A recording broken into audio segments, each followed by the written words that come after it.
media that's always looking for an excuse to talk about gun violence, now all of a sudden they don't want to talk about gun violence when a 56-year-old mistake of human life decides that he's going to go shoot up a Christian school in order to get revenge for the people of Gaza and Yemen. Why is nobody talking about this?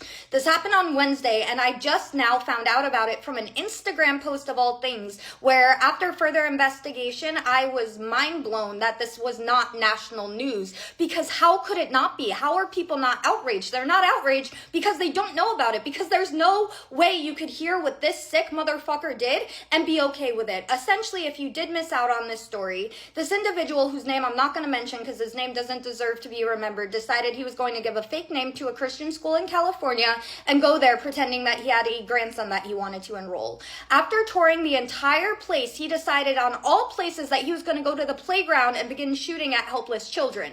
He shot a 5-year-old and a 6-year-old who, thank God, survived, but they are in critical condition in the hospital right now before taking his own life. Thank God. He left a manifesto in which he said that he was doing this for revenge for the people of Gaza and Yemen, saying that he wanted to fight back against America's assistance in the genocide that's going on there.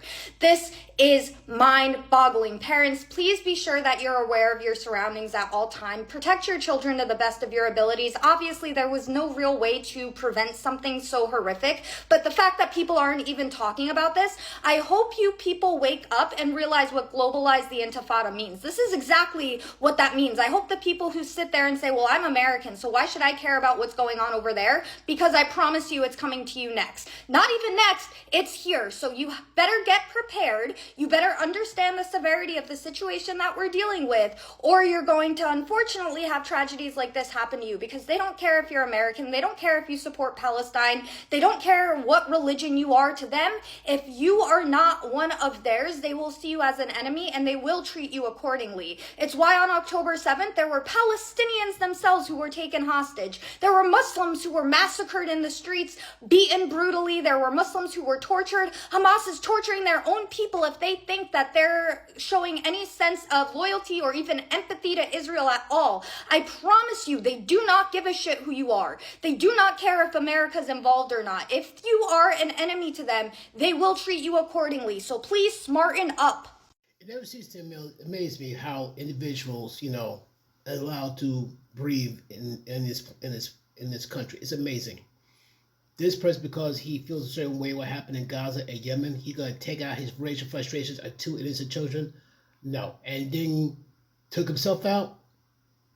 He may escape the laws of man, but he's not going to escape the wrath of God. You going after 2 innocent young boys? No. Trust me. God gonna have some words for you, and I hope they put you like, I'll put it this way, though. God would deal with you in a way that you're not gonna be happy about. The man who took out the young boys, yeah, he may escape man's laws and man's wrath, but you're not escaping God's wrath. You're not escaping God's justice. I promise you that. But this is why we gotta be more careful with people who make these manifestos. And my fun question is, like, the guy's mental state and all that. We got to keep an eye on that too. We got to be more vigilant. We got to be more alert. We got to stop being so quick to, to be so timid around or walk on eggshells about with certain people, though, and have mental problems. Like, be alert, people. Be awake. Wake up. Open your eyes. Because unless we be more diligent, this is not going to be the last of it. I'm just saying. What are your thoughts on it, folks? Let me know in the comments down below. As for the families of the 2 boys, please, God bless you. May God be with you. Peace and love.